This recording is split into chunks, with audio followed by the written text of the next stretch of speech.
संस्कृत भाषा शिक्षण में आप सबका हार्दिक स्वागत है। पूर्व पाठों में हमने तृतीया विभक्ति के बारे में जानकारी प्राप्त की। इस पाठ में उनका स्मरण करेंगे और चतुर्थी विभक्ति के बारे में जानकारी प्राप्त करेंगे। नमो नमः। नमो नमः। संस्कृत भाषा शिक्षणे भवतां सर्वेषां हार्दं स्वागतम्। आगच्छन्तु संस्कृत संभाषणस्य अभ्यासं कुर्मः।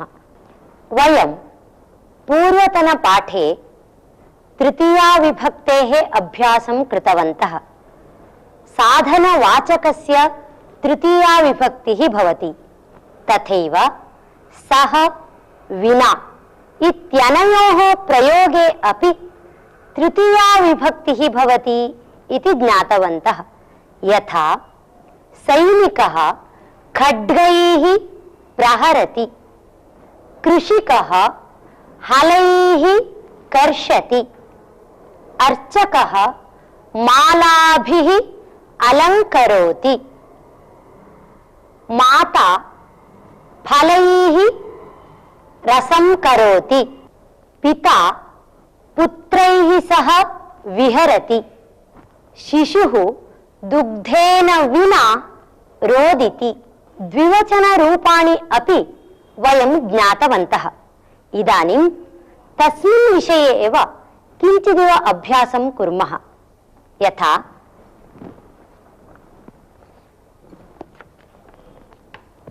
नेत्रेण नेत्राभ्यां, वयं नेत्राभ्यां पश्यामः। वयं काभ्यां पश्यामः? कर्णाभ्यां, पादाभ्यां, हस्ताभ्यां। इदानीं भवन्तः वाक्यानि वदन्तु। भवन्तः हस्ताभ्यां किं कुर्वन्ति? नेत्राभ्यां किं पश्यन्ति? कर्णाभ्यां किं शृण्वन्ति? भवन्तः वदन्तु। भवती वदतु। अहं पादाभ्यां कन्दुकं क्रीडामि। उत्तमम्। अहं कर्णाभ्यां संगीतं शृणोमि। उत्तमम्। अहं नेत्राभ्यां चित्रं पश्यामि। उत्तमम्। अहं पादाभ्यां विद्यालयं गच्छामि। अहं पादाभ्यां प्रहरामि। अहं कर्णाभ्याम् उत्तमविचारं शृणोमि। उत्तमम्। अहं हस्ताभ्यां पुस्तकं गृह्णामि। पुनः वदतु। अहं हस्ताभ्यां पुस्तकं गृह्णामि। जनाः हस्ताभ्यां देवं नमन्ति। उत्तमम्। वयम् इदानीं पुनरपि एकम् अभ्यासं कुर्मः।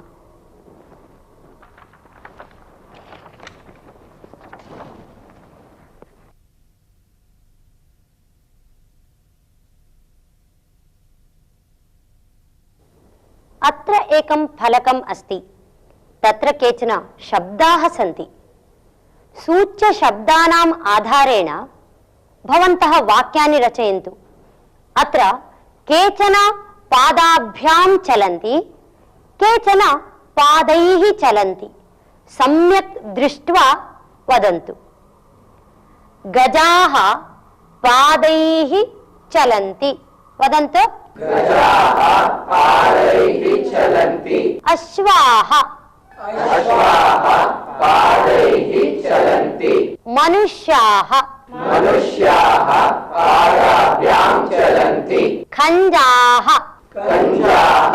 पादाभ्यां चलन्ति। बकाः पादाभ्यां चलन्ति। वानराः पादैः चलन्ति। उत्तमम्। जनाः पादाभ्यां चलन्ति। वनमानवाः पादाभ्यां चलन्ति। शुकाः पादाभ्यां चलन्ति। चटकाः पादाभ्यां चलन्ति। इदानीं नूतनम् एकम् अंशं जानीमः। अहं ददामि, अहं सञ्जयाय दण्डं ददामि, सञ्जयाय दण्डं ददामि। अहम् अश्विन् कुमाराय सुधाखण्डं ददामि, अश्विन् कुमाराय सुधाखण्डं ददामि।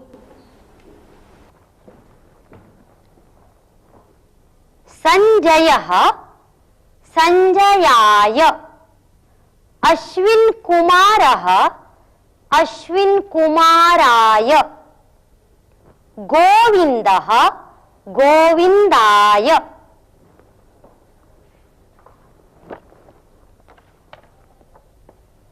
गृहिणी गृहिणी भिक्षुकाय आहारं ददाति, गृहिणी भिक्षुकाय आहारं ददाति, भिक्षुकाय।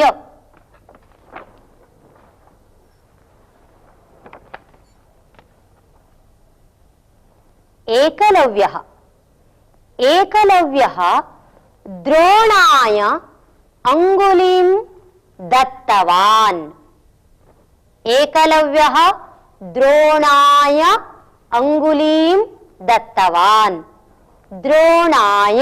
जब किसी को कुछ दिया जाता है तब जिसको दिया जाता है उसका चतुर्थी विभक्ति होती है।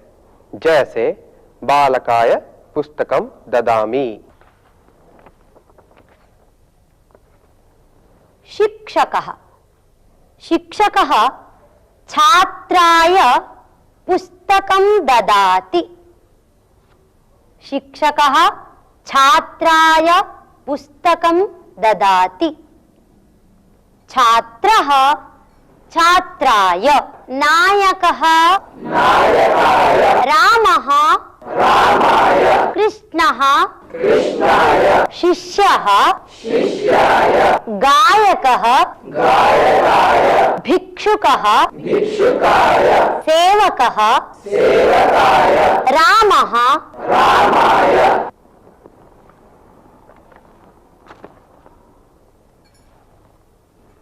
मित्रं युवकः युवकः मित्राय फलं ददाति, युवकः मित्राय फलं ददाति, मित्रं मित्राय।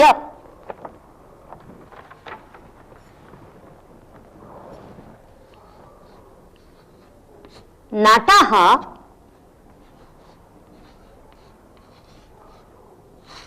नटाय,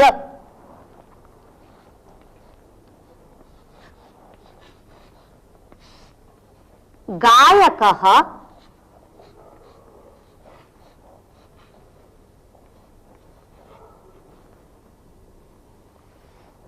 गायकाय,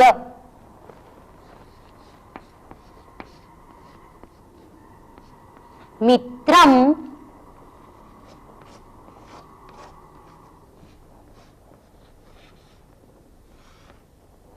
मित्राय। एतानि सर्वाणि अपि चतुर्थी विभक्ति रूपाणि। वयं यदा ददाति इति क्रियापदस्य उपयोगं कुर्मः तदा यस्मै दीयते तत्र चतुर्थी विभक्तिः भवति। यथा नटाय चतुर्थी विभक्ति रूपम् अस्ति, गायकाय, मित्राय, गोविन्दः गोविन्दाय, रामः मित्रं मित्राय। अहं वन्दनायै उपनेत्रं ददामि, अहं वन्दनायै उपनेत्रं ददामि। अहं नव्यायै मापिकां ददामि, नव्यायै मापिकां ददामि। वंदना वंदनायै, लता लतायै, माला मालायै, गीता गीतायै, सुधा सुधायै, शांतला शान्तलायै, ममता ममतायै, मालिनी मालिन्यै, मालिनी मालिन्यै, माता पुत्री, माता पुत्र्यै मधुरं ददाति, माता पुत्र्यै मधुरं ददाति, पुत्री पुत्र्यै।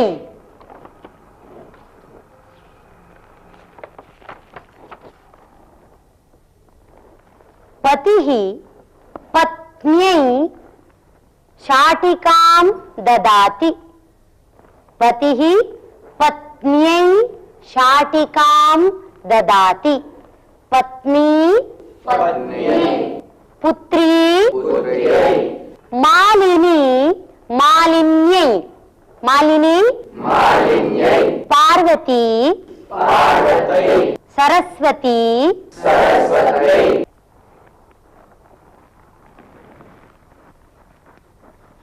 लता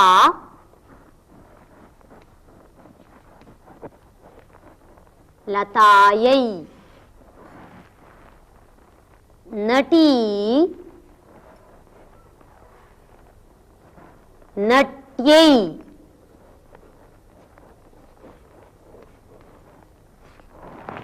लता लतायै, नटी नट्यै।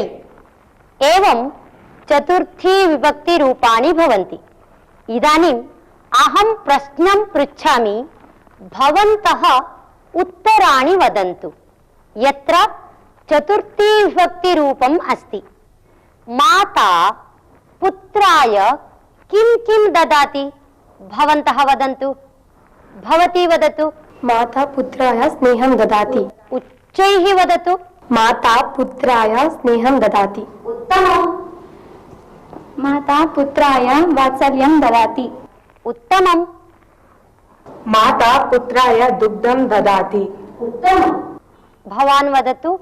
माता पुत्राय प्रीतिं वदति। प्रीतिं ददाति। पुनः वदतु। माता पुत्राय प्रीतिं ददाति। उत्तमम्। माता पुत्राय वस्त्रं ददाति। माता पुत्राय आहारं ददाति। भवान् सुधाखण्डं ददातु। अहं शिक्षिकायै सुधाखण्डं ददामि। उत्तमम्। अहं भगिन्यै दण्डं ददामि। उत्तमम्। अहं शान्तलायै उपनेत्रं ददामि। शान्तलायै। पुनः वदतु। अहं शान्तलायै उपनेत्रं ददामि। उत्तमम्।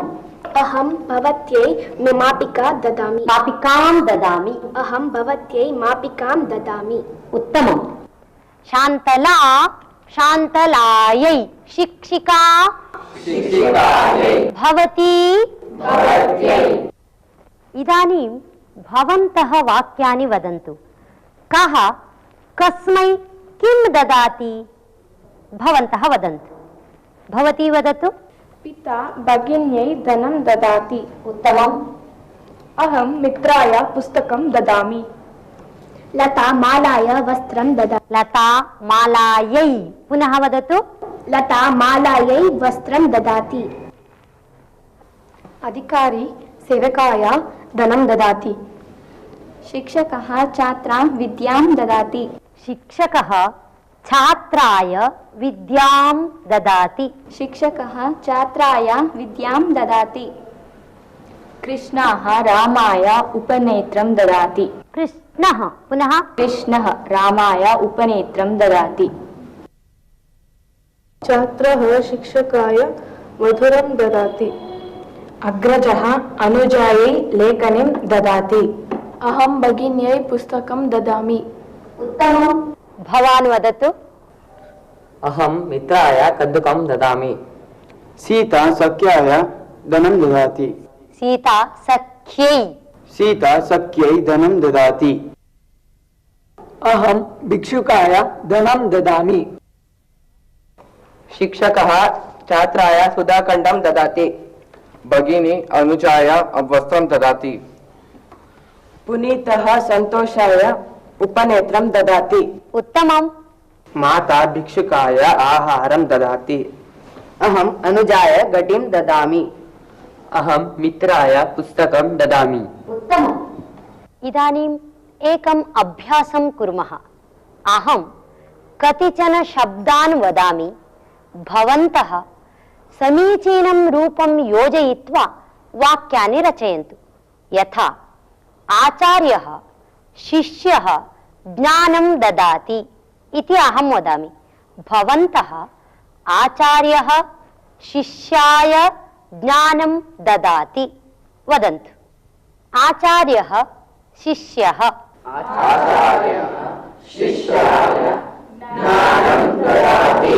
गोविन्दः राकेशः फलं ददाति।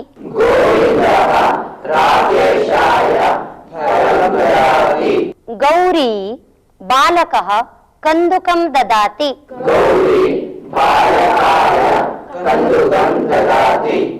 लता गीता पुष्पं ददाति। लता गीतायै पुष्पं ददाति वदन्तु। सुधा शारदा कंकणं ददाति। माता पुत्री दुग्धं ददाति। पुत्री पुत्र्यै। पुनः वदन्तु। माला पार्वती मधुरं ददाति।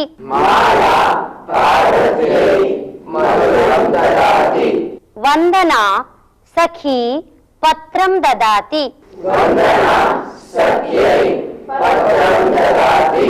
अनिता भारती संदेशं ददाति।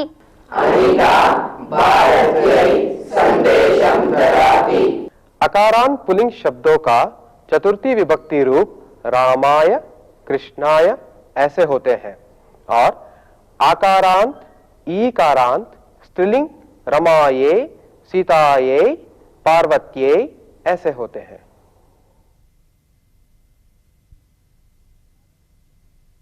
वयम् इदानीम् एकं सुभाषितं शृणुमः। प्रणयो मरणान्त स्यात्। प्रणयो मरणान्त स्यात्। कोपस्तु क्षणभङ्गुरः।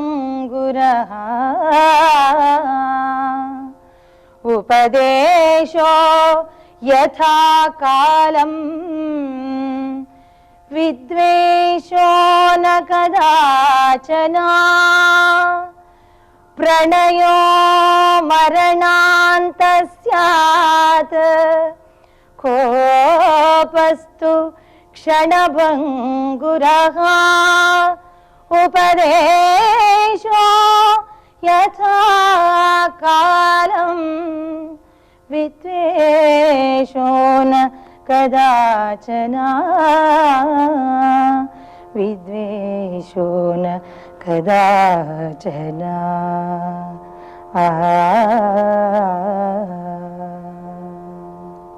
इदानीं यत् सुभाषितं श्रुतवन्तः तस्य अर्थः एवमस्ति। अस्माकं जीवने स्नेहः आजीवनं भवेत्। यदि वयं स्नेहं न कुर्मः तर्हि जनाः अपि अस्माकं विषये स्नेहं न्यूनीकुर्वन्ति। एवं स्नेहः आजीवनं तिष्ठेत्, किन्तु कोपः क्षणकालमात्रं भवेत्। यदि कोपः दीर्घकालं तिष्ठति तर्हि द्वेष असूयादयः गुणाः अस्मासु वासं कुर्वन्ति। अतः कोपः प्रयत्नेन क्षणमात्रेण एव निवारणीयः। यदि सर्वदा अपि उपदेशः क्रियते तर्हि जनाः अस्मासु अनादरं प्रकटयन्ति एव। अतः उचिते काले यदा आवश्यकं तदा एव उपदेशः करणीयः।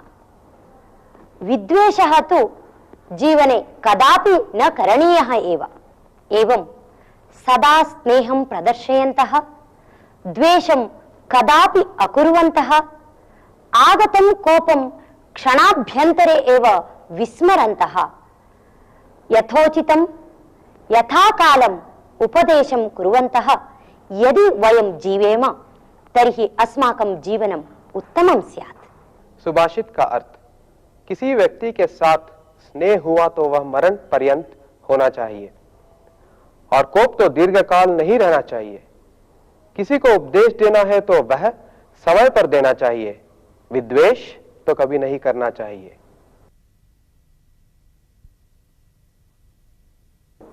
अहम् इदानीम् एकां कथां कथयामि, सावधानं शृण्वन्तु। कश्चित् राजा आसीत्। तस्य वृद्धः मन्त्री दिवङ्गतः अभवत्।